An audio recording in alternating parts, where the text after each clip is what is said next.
देखिए internal structure of मार्केशिया का हमको आपको देखना है। ये इसका फिगर इंटरनल स्ट्रक्चर ऑफ मार्केशिया तो देखिएगा बेटा। तो इंटरनल स्ट्रक्चर ऑफ मार्केशिया का इससे पहले एक्सटर्नल स्ट्रक्चर हम लोग देखे थे, आज इंटरनल स्ट्रक्चर देखना है। इंटरनल स्ट्रक्चर इसका हम आप देखेंगे थोड़ा सा डिफरेंस है रिक्सिया के कंपेरिजन में, क्योंकि रिक्सिया में हम लोग खाली दो रीजन देखे थे, फोटोसिंथेटिक रीजन और स्टोरेज रीजन। यहाँ हम जब आप लिखेंगे इसके इंटरनल स्ट्रक्चर को कितने भाग में डिवाइड किया जाता है, तो आप तीन को लिखेंगे। पहला फोटोसिंथेटिक रीजन, पहला लिखेंगे एपिडर्मल रीजन, पहला एपिडर्मल, मैं आर लिख दे रहा हूं, आप रीजन समझिएगा। दूसरा का होता है फोटोसिंथेटिक रीजन, फोटोसिंथेटिक रीजन, और तीसरा का होता है स्टोरेज रीजन। तो आप अगर देखें तो डिफरेंस है, अगर आप नोटिस करें तो ये डिफरेंस है रिक्सिया के कंपेरिजन में। तीन सिस्टम हो गया इसका, एपिडर्मल रीजन, फोटोसिंथेटिक रीजन और स्टोरेज रीजन। थोड़ा सा मैं चित्र को दिखा दूं कि क्या क्या है, तब इसको समझाना काफी आसान हो जाएगा।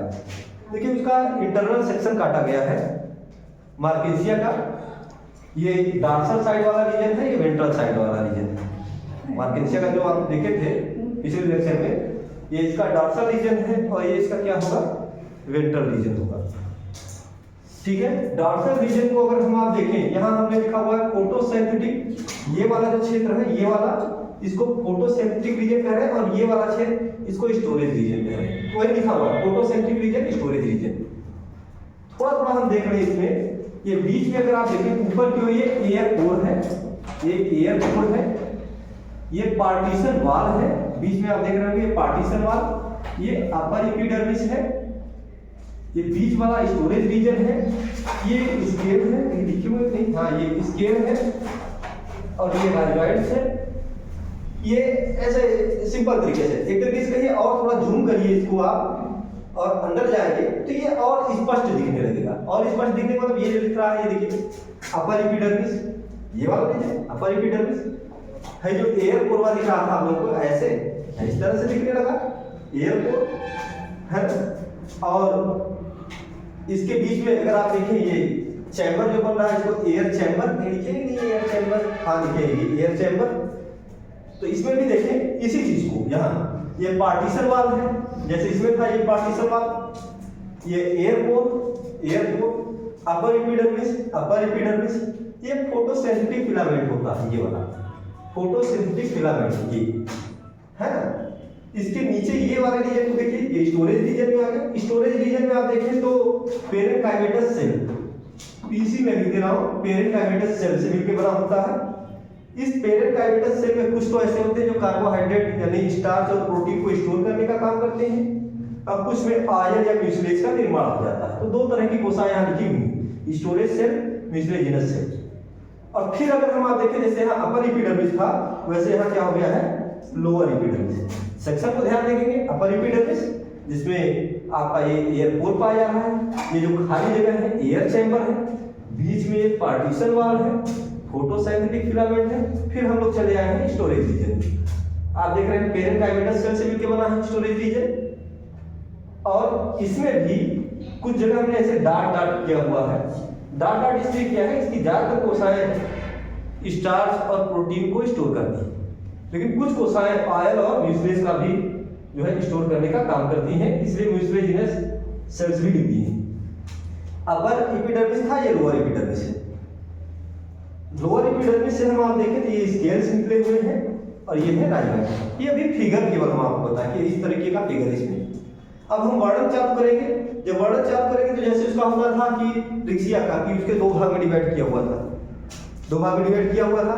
कौन कौन सा रीजन था, फोटोसिंथेटिक रीजन, स्टोरेज रीजन। इसको तीन भाग में कहिएगा, इसको तीन भाग में कहिएगा। क्या, एपिडर्मल रीजन, फोटोसिंथेटिक रीजन और स्टोरेज रीजन। गौर से देखिए, ये और ये एपिडर्मल रीजन इतना, फोटोसिंथेटिक रीजन इतना, स्टोरेज रीजन। फिर से मैं चर्चा कर दे रहा हूं, ये और ये ऊपर एकदम ऊपर एकदम नीचे। एपिडर्मल रीजन है, हालांकि ये अपर एपिडर्मिस है, ये लोअर एपिडर्मिस है। ये वाला पोर्शन फोटोसिंथेटिक रीजन है और ये वाला येलो कलर का जो हम यहाँ बनाए हुए हैं वो स्टोरेज रीजन है। एक एक की चर्चा हम आप करें, एक एक की चर्चा करें। सबसे पहले चर्चा हम आप लिखेंगे भी बिल्कुल ऐसे। सबसे पहले चर्चा करेंगे हम आप एपिडर्मिस की। सबसे पहले किसकी चर्चा करेंगे? एपिडर्मिस की। तो आप बताएंगे इसमें एपिडर्मिस इसके डॉर्सल साइड और वेंट्रल साइड दोनों जगह पाया जाता है। सिंगल लेयर के रूप में पाया जाता है। यहां देखें कैसे लेयर के रूप में है, सिंगल लेयर के रूप में पाया जाता है, यहां भी यहां। एपिडर्मिस का जो भाग डॉर्सल साइड में पाया जाता है उसको अपर एपिडर्मिस कहते हैं। एपिडर्मिस का जो भाग वेंट्रल साइड में पाया जाता है उसको, जो वेंट्रल साइड में पाया जाता है उसको लोअर एपिडर्मिस कहते हैं। क्लियर हो गया इतना? ये जो एपिडर्मिस की कोशिकाएं होती हैं, एपिडर्मिस की कोशिकाएं जो होती हैं, यहां देख पा रहे होंगे आप, ये क्लोरोफिल युक्त होती है, लेकिन केवल अपर एपिडर्मिस की कोशिकाएं क्लोरोफिल युक्त होती हैं, लोअर एपिडर्मिस की नहीं। कभी-कभी लोग पूछ लेते हैं कि इसमें कितना क्लोरोप्लास्ट पाया जाता है। एक में 4 से 5 क्लोरोप्लास्ट। एक सेल में कितना क्लोरोप्लास्ट होता है? 4 से 5। अपर में है क्लोरोप्लास्ट, लोअर एपिडर्मिस में क्लोरोप्लास्ट नहीं है। अपर वाला भी सिंगल लेयर के रूप में, लोअर वाला भी सिंगल लेयर के रूप में पाया जाता है। अब इसमें एक इंपॉर्टेंट चीज है कि इसके अपर एपिडर्मिस में अगर हम आप देखें, अपर एपिडर्मिस में एक ब्रैकेट के आकार का बैरेट शेप्ड एयर पोर पाया जाता है। बैरेट शेप्ड एयर पोर पाया जाता है। मैं थोड़ा सा इसका क्वालिटी बता रहा हूं। ये जो बैरेट शेप्ड एयर पोर होता है ये 4 से 8 टीयर ऑफ सेल से मिलकर बना होता है। मतलब कुछ इस तरह से समझिएगा, इस बार ये एक पोर ये है, ये अब इसमें कुल लेयर कितनी होगी?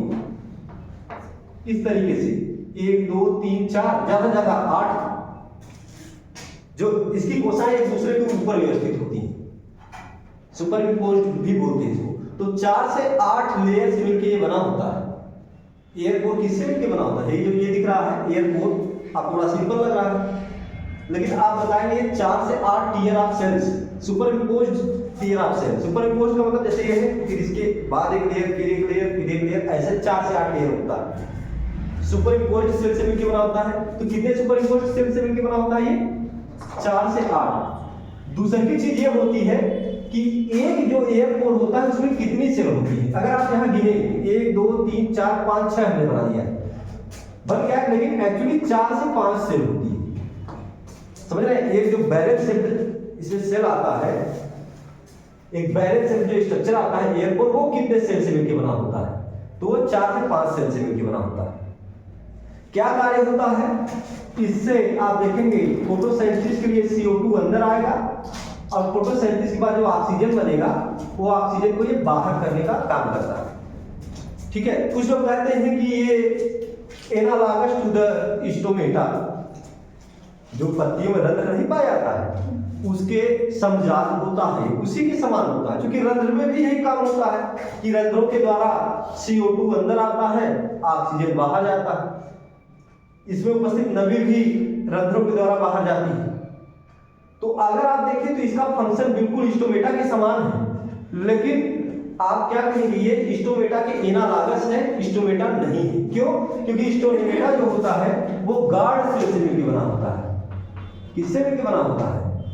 गार्ड सेल, हिंदी में बोलते हैं रक्षक कोशिकाओं से मिलकर बनी होती है, और इसमें गार्ड सेल नहीं पाया जाता। अच्छा, गार्ड सेल अगर पाई जाती तो गार्ड सेल क्या करता है? इसके पोर को वो कंट्रोल करता है। आपको opening and closing of stomata बताया गया है ना? तो आपने ये देखा होगा कि जब वो टर्जिड अवस्था और फ्लैसिड अवस्था होती है, जब गार्ड सेल फ्लैसिड अवस्था में होती है, सिकुड़ी हुई अवस्था में होती है, तो स्टोमेटा क्लोज हो जाता है, और टर्जिड कंडीशन में होता है तो स्टोमेटा ओपन हो जाता है, यानी स्टोमेटा खुलता है और बंद होता है, दोनों चीज। लेकिन ये जो एयरपोर है ये कभी न तो खुलता है, ये मतलब बंद होता ही नहीं, ये हमेशा का हमेशा क्या होता है? खुला होता है। इसलिए हम इसको कहते हैं कि एनालॉगस टू द स्टोमेटा। लेकिन ये कहते हैं कि ये स्टोमेटा है, ये बिल्कुल स्टोमेटा नहीं है। थोड़ा ध्यान दीजिएगा इस चीज को। पूछा जाता है कि मार्केसिया में कौन सा स्ट्रक्चर स्टोमेटा के एनालॉगस होता है? तो आप बताएंगे मार्केशिया का ये जो एयर कोर होता है ये एनालॉगस माने समजात होता है, समरूप होता है, उसी के समान होता है। किसके समान? स्टोमेटा के। लेकिन ये कह लीजिए स्टोमेटा है तो स्टोमेटा नहीं है। स्टोमेटा क्या होता है? वो कंट्रोल करता है, एयर कोर कंट्रोल करता है, उसको बंद भी करता है, ओपन भी होता है, बंद भी होता है, ओपन भी होता है। ये खुला रहता है, ये बंद नहीं होता। क्यों? क्योंकि इसमें गार्ड सेल नहीं पाए जाते। अगर गार्ड सेल पाया जाता तो स्टोमेटा नहीं कह देते, तो एयर कोर कहने की जरूरत थी। ये अपर एपिडर्मिस की बात थी। हमने बताया 3 चरण में इसका चर्चा करना है। Epidermis, photosynthetic region, storage region. तो एपिडर्मल रीजन में आप क्या बोलेंगे? इसमें जो डॉर्सल साइड में पाया जाता है उसको अपर एपिडर्मिस कहते हैं, जो वेंट्रल साइड में पाया जाता है उसको लोअर एपिडर्मिस कहते हैं। दोनों के दोनों सिंगल लेयर से मिलकर बने होते हैं, सिंगल लेयर से मिलकर बने होते हैं। फिर एक चीज कर देंगे, अभी नीचे वाले लोअर एपिडर्मिस की चर्चा करेंगे।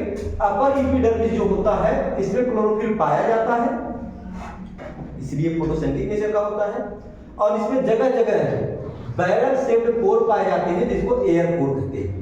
अगर आपसे कोई पूछे कितने टियर आप सुपरपोज्ड सेल से मिलकर सुपरइम्पोज्ड सेल से मिलकर बना होता है, तो आप बताएंगे 4 से 8 टियर, 1 2 3 4, कम से कम 4 स्तर रहेगा या ज्यादा 8 टियर। और खुद कितने कोशिकाओं से मिलकर बना होता है इसका? एक ब्रैकेट, तो एक ब्रैकेट 4 से 5 सेल से मिलकर बना होता है। क्या काम करता है ये? इससे पानी भी बाहर जाएगा स्टोमेटा की तरह, इससे CO2 अंदर आता है फोटोसिंथेसिस के लिए, इससे ऑक्सीजन बाहर जाता है। सेम वही काम। तो हम कह कहते हैं is the analogous of stomata. Stomata के समरूप होता है, लेकिन स्टोमेटा नहीं होता क्योंकि ये गार्ड सेल से मिलके नहीं बना होता। और एक चीज, स्टोमेटा ओपन और क्लोज होता है, खुलता और बंद होता है। ये हमेशा खुला रहता है, बंद नहीं होता है, इसलिए हम इसको एयर कोर कहेंगे न कि स्टोमेटा। दूसरी चीज ये होती है कि ये जो एयर कोर होता है इसका हाफ पार्ट, इसका आधा भाग उभरा हुआ होता है एपिडर्मिस की, और आधा भाग अंदर होता है एपिडर्मिस की। नहीं देख रहे फिगर में? आधा भाग बाहर होता है एपिडर्मिस के, आधा भाग अंदर। ये बात हुआ अपर एपिडर्मिस का।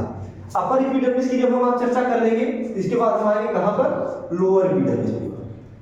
तो लोअर एपिडर्मिस, अपर एपिडर्मिस को आपने कहा कि ये डॉर्सल साइड पाया जाता है, सिंगल लेयर के रूप में होता है। तो लोअर एपिडर्मिस को आप क्या कहेंगे? ये वेंट्रल साइड में पाया जाता है, ये भी सिंगल लेयर के रूप में रहता है। और एक बड़ा अंतर आपको यही दिख रहा है कि अपर एपिडर्मिस में क्लोरोफिल पाया जाता है, लेकिन लोअर एपिडर्मिस में क्लोरोफिल नहीं पाया जाता। एक अंतर।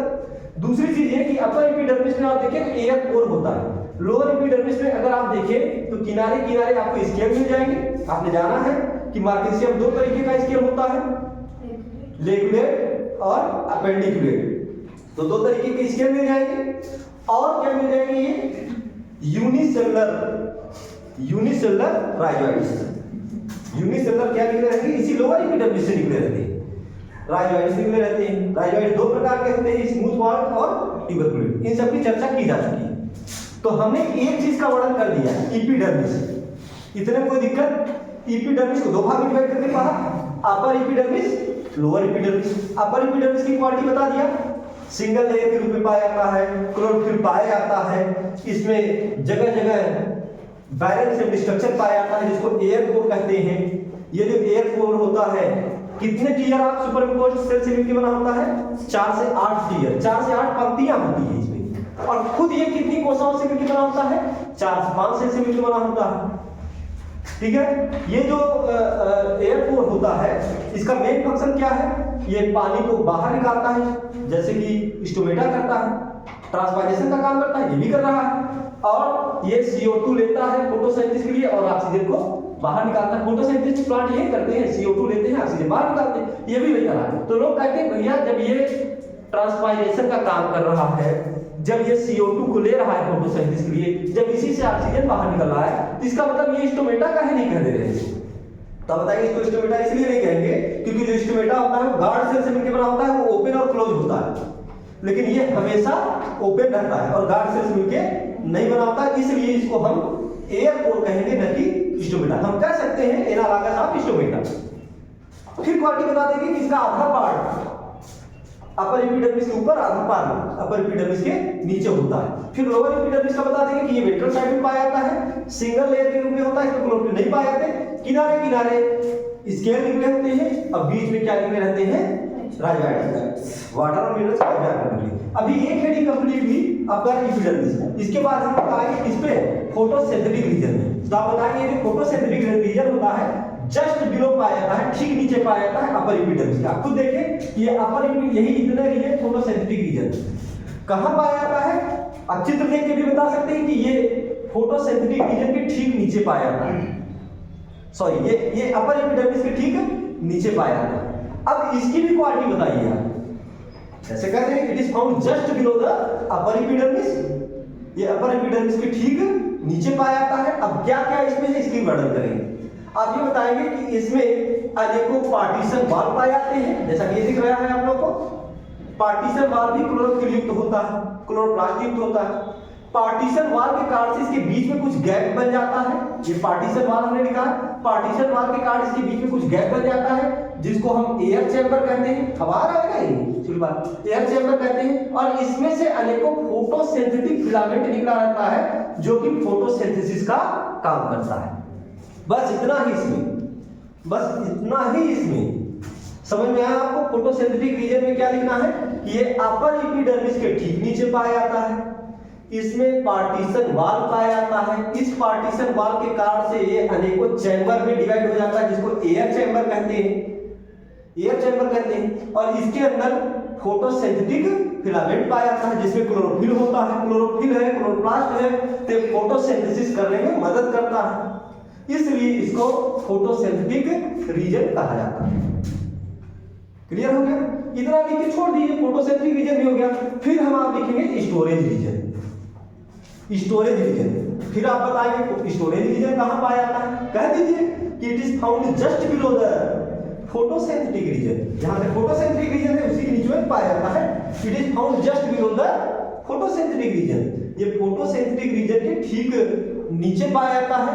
किससे मिलकर बना होता है तो आप बताएंगे पेरेनकाइमेटस सेल से मिलकर बना होता है। पेंटागोनल, हेक्सागोनल इस तरीके से होता है। पेरेनकाइमेटस सेल से मिलकर बना होता है, पीसी में लिखा हुआ है पेरेनकाइमेटस सेल से मिलकर बना होता है। और इसमें इंटरसेलुलर स्पेस नहीं पाए जाते, इंटरसेलुलर स्पेस बिल्कुल नहीं पाए जाते। दिख रहा है जरा सा भी जगह इस पे नहीं पाए जाते। और इसका क्या काम है कि ये जो फोटोसिंथेटिक फिलामेंट के द्वारा फोटोसिंथेसिस करके जो स्टार्च बनता है या जो प्रोटीन बनते हैं, उस स्टार्च और प्रोटीन को ये स्टोर करने का काम करता है। इसलिए इसकी कोशिकाओं को स्टोरेज सेल कहा जाता है। इसीलिए इस रीजन का नाम स्टोरेज रीजन भी पड़ा। लेकिन इसकी कुछ कोशिकाओं में आयरन और म्यूसिलेज का भी निर्माण होता है, जिस कारण से इसको म्यूसिलेज सेल भी कहा जाता है। यही चीज आपका रिक्सिया से अलग है। समझ गए? तो ये भी आपका हो गया स्टोरेज रीजन।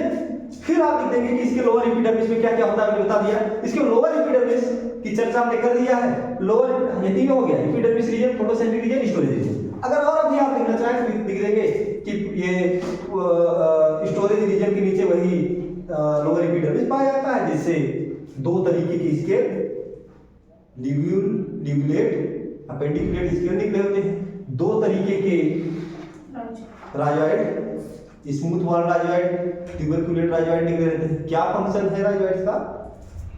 वाटर को एब्जॉर्ब करने का काम, वाटर और मिनरल्स को एब्जॉर्ब करने का काम करते हैं।